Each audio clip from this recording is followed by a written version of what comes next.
before we start, if you're into real stories that hit close to home, take a second to subscribe. It genuinely helps, and it means you won't miss what's coming next. I didn't plan to ruin my daughter's 16th birthday. I planned balloons, a vanilla cake with strawberries, a cheap Bluetooth speaker playing the same playlist she'd loved since middle school. I planned smiles. What I didn't plan was the weight of a small cardboard box in my jacket pocket, pressing against my ribs like a second heart. The backyard was full by sunset. String lights hung crooked between the maple tree and the fence. My wife, Laura, moved from table to table with that practiced smile, tight at the corners, eyes never quite resting. She wore the blue dress I once loved, the one she'd stopped wearing around me. My brother-in-law Mark laughed too, loudly near the grill. Our neighbor Steve kept checking his phone. My old friend Daniel stood apart, beer untouched, jaw clenched like he was bracing for impact.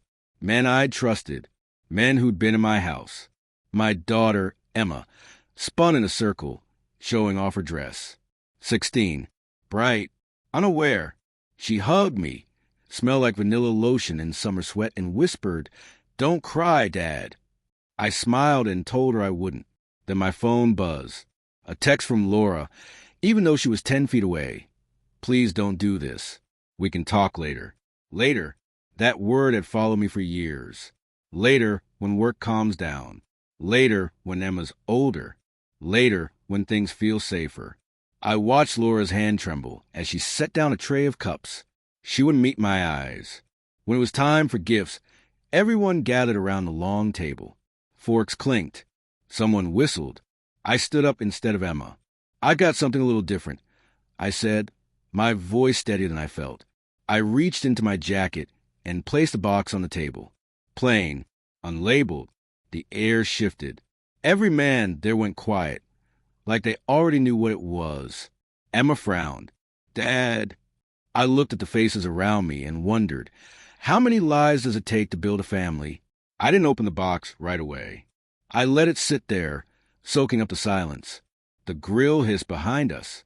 Somewhere down the street, a dog barked. Normal sounds, fighting to exist in a moment that wasn't normal at all. Emma reached for the box. Laura's hand snapped out and stopped her.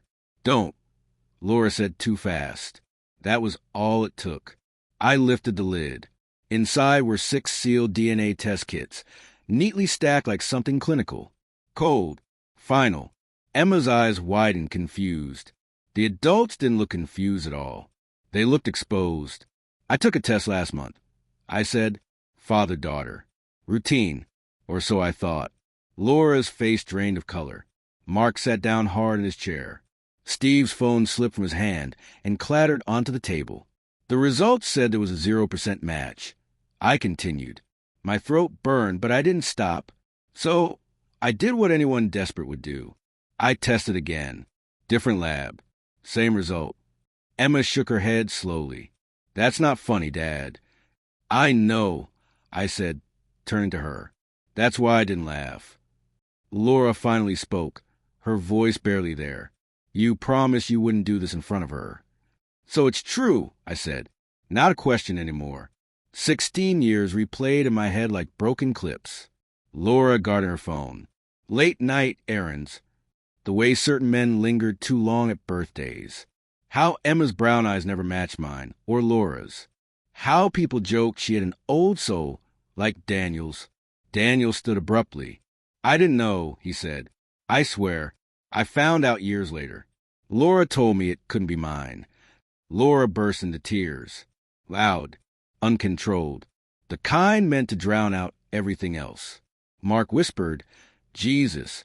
Like a prayer, Steve stared at the table, unable to look at Emma. I slid one test kit toward the center. Then another. Then another. "These are for anyone who's ever wondered," I said, "or anyone who already knows." Emma's chair scraped back. "Am I?" Her voice cracked. "Is he still my dad?" I opened my mouth, but nothing came out. The candles flickered in the growing dark, melting wax down the sides of cake no one had touched. I swallowed hard, forcing the words out, even though each one felt like a splinter in my chest. "Emma, I am still your dad." I always will be. But some truths can't be ignored. Her small hands gripped the edge of the table, knuckles white. Her eyes darted between me and Laura, desperate for answers. Laura tried to reach for her, but Emma pulled back. "Why didn't you tell me?" she whispered, voice trembling. "Why all these years?" Laura couldn't answer. She just shook, tears spilling down, mascara streaking her pale cheeks.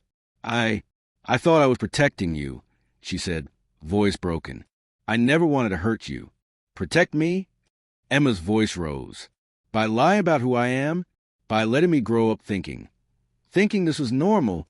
She slammed her hands onto the table.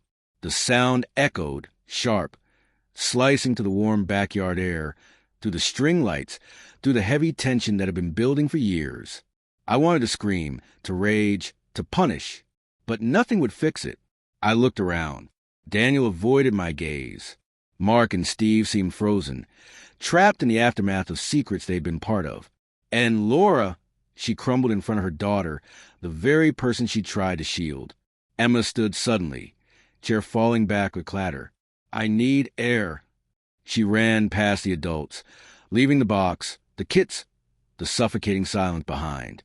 I ran after her, but she didn't stop, not until the cold night air hit her face, and she leaned against the fence, shaking. I crouched down beside her. "I don't know how to fix this," I admitted, voice low, raw. "But I promise, I will be here, every step." She stared at me, confusion, heartbreak, and a tiny spark of trust flickering in her eyes. "It doesn't make it okay," she said softly. "It just is." I nodded. I had nothing to argue, nothing to defend. Some truths could only be faced, not undone. When we went back inside, Laura sat alone at the table, head in her hands. The men had drifted toward the edges, unsure, uncomfortable. I placed a hand on Emma's shoulder, feeling the weight of years, of betrayal, of love that refused to disappear. Some lessons are learned too late, and some hearts are tested too early. But even broken, we survive. Even betrayed, we endure. If this story moved you, leave a comment sharing your thoughts, and subscribe so you never miss stories like this. Life is messy, raw, and heartbreaking, but it's also real.